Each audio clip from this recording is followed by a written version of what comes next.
Hello everyone, in this video we are just going to make this particular dot matrix display work.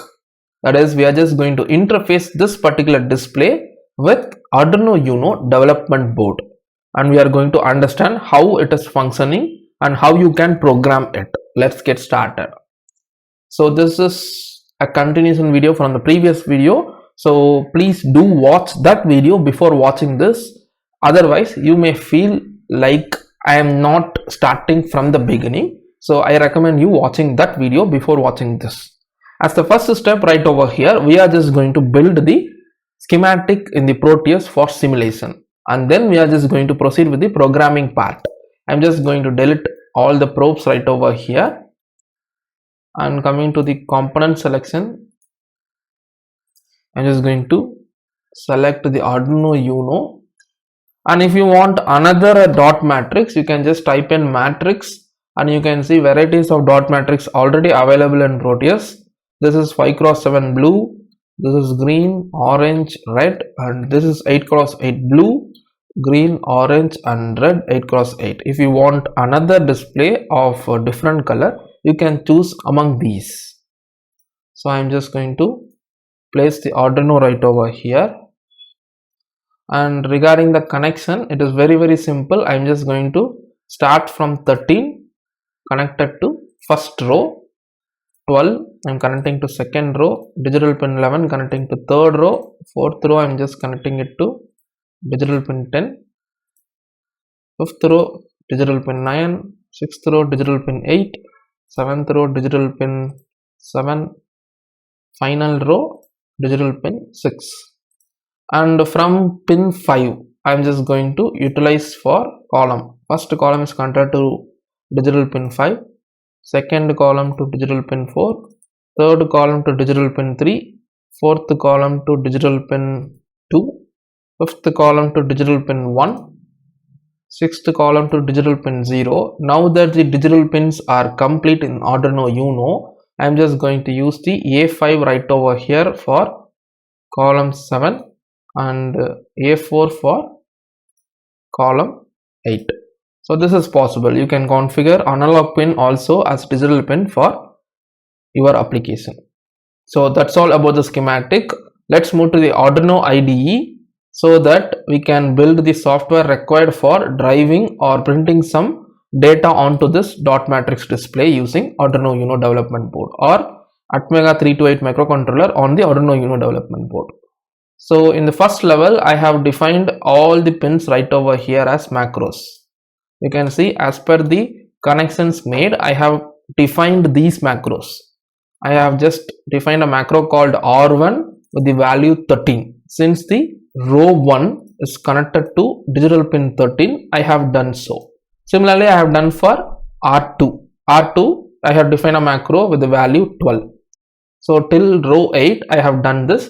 And similarly, I have done it for column. C1 is connected to 5, C2 is connected to 4, and C3 is connected to 3, and it goes on like this. And finally, C7 and C8 are connected to analog pin 5 and 4. And in addition to these definition of macros, I have also declared and defined two buffers, row pins and column pins, which consist of same values. That is, row pin consists of all the row pins starting from R1 to R8. And column pins buffer consists of all the column pins starting from C1 to C8. So again, we are using the same macros right over here inside these two buffers. So row pins holds the row pins from R1 to R8. Column pins buffer holds the column pins from C1 to C8. So row pins of 0 is R1. Row pins of 7 is R8. Column pins of 0 is C1. Column pins of 7 is C8. That's all. Coming to the initialization part of the program, we are going to make all these pins right over here as output pins. For that, we are using a for loop right over here. This loop runs from 0 to 7. Let's iterate to this loop to understand what is happening right over here. Just assume in the first cycle, I will be holding the value 0. So pin mode of row pins of 0 will be configured as output. Row pins of 0 is nothing but R1. R1 is nothing but 13. So ultimately, pin number 13 will be configured as output, and after that column pins of 0 will be configured as output. Column pins of 0 is nothing but C1. C1 is nothing but 5. So pin mode of 5 is configured as output. Fifth pin is configured as output. So similarly, it will be done till the I value 7, so that all the pins in these buffer will be configured as output pins. So all these pins we are making it as output in the initialization part of the program. That is done right over here. And coming to the infinite loop of the program, that is this one. This is the infinite loop or the logic of the program. Initially what I have done is I have written 8 digital write function calls for columns and separate 8 digital write function calls for row. All the row pins I am just making it as low, and all the column pins I have made it as high. So this is the initial case. I am just compiling this program. Compilation is successful. So coming to the schematic, so let's assume that I want this first LED to be lighted up in the dot matrix display. For that I just want to make the row 1 high and column 1 low. So row 1 is nothing but pin number 13 and column 1 is nothing but digital pin number 5. So I want to make the 13th pin high and 5th pin low for lighting up only this first LED. So this is what we want to do in the program. I am just going to do that. So we very well know this is column 1. Column pins of 0 is column 1. Column pins of 1 is column 2. 3, 4, 5, 6, 7 and 8th column is column pins of 7.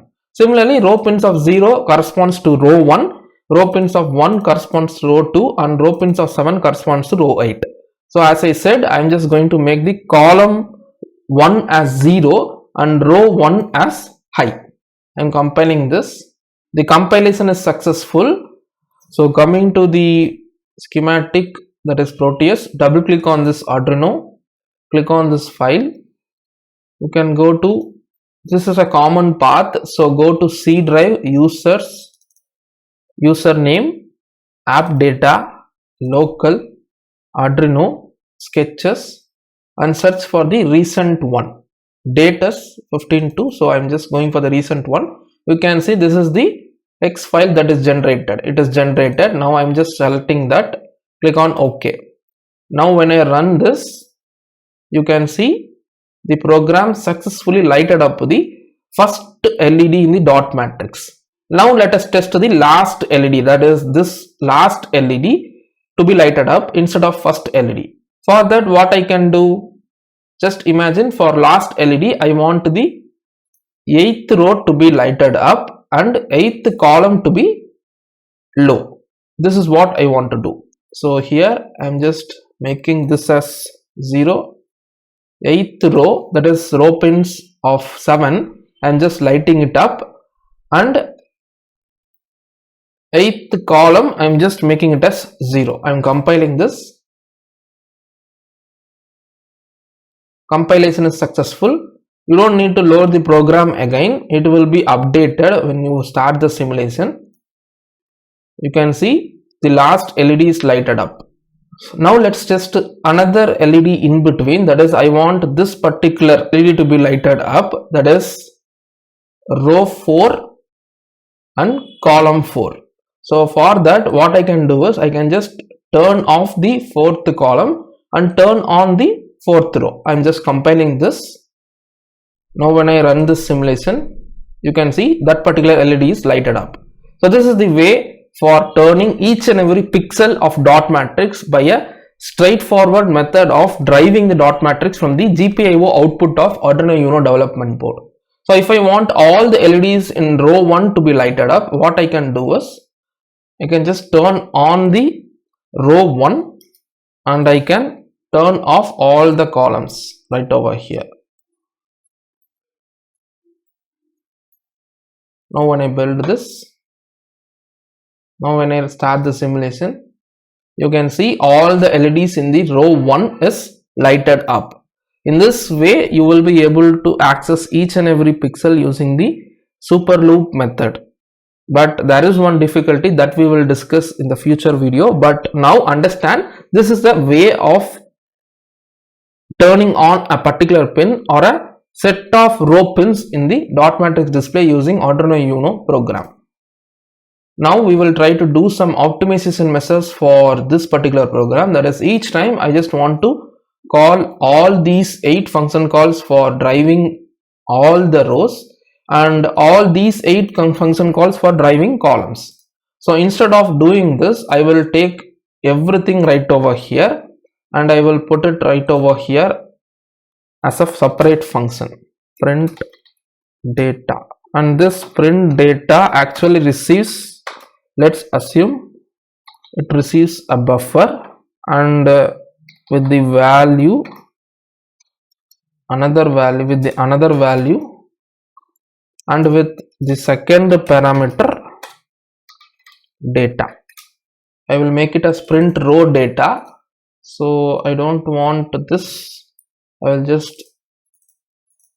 receive only one parameter, and here what I will do is I will just data ampersand of 0x01.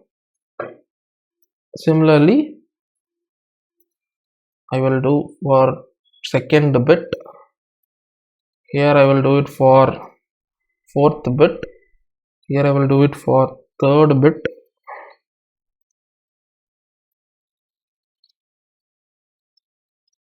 That's it.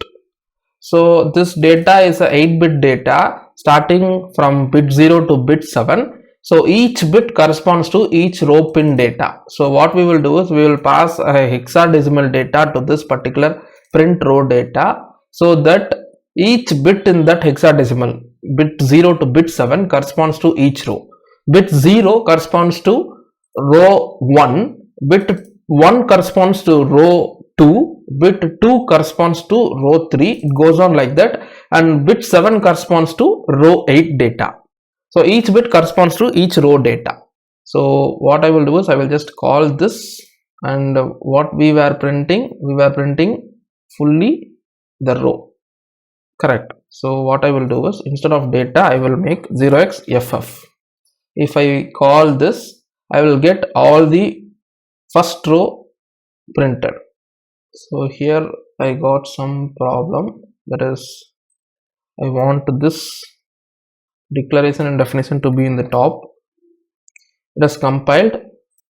So what I want to pass right over here, we have already turned off all the columns, and I just want to turn on the first row only. So I just want to pass 0x01 for turning on the first row only. Now when I run this, you can see we got the same output. As another optimization measure, we can just add another function for column. I'm just cutting this, print column data.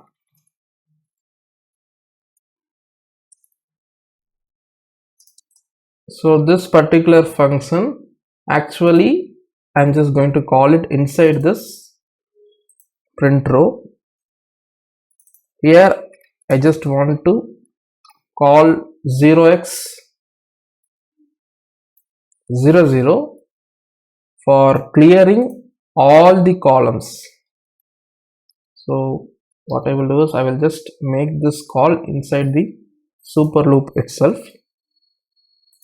So this 0x00 will make all the column pins as 0, and 0x01 right over here will make only the row 1 high. So I'm just compiling this. Sorry,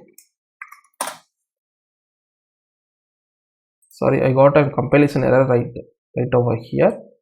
I forgot this uint 8 underscore t. I am compiling this again. Compilation is successful. So what we have done right over here is we have just turned on the R1 only on, all columns off, by calling this with 0x00. So I hope you understood. This is an hexadecimal data.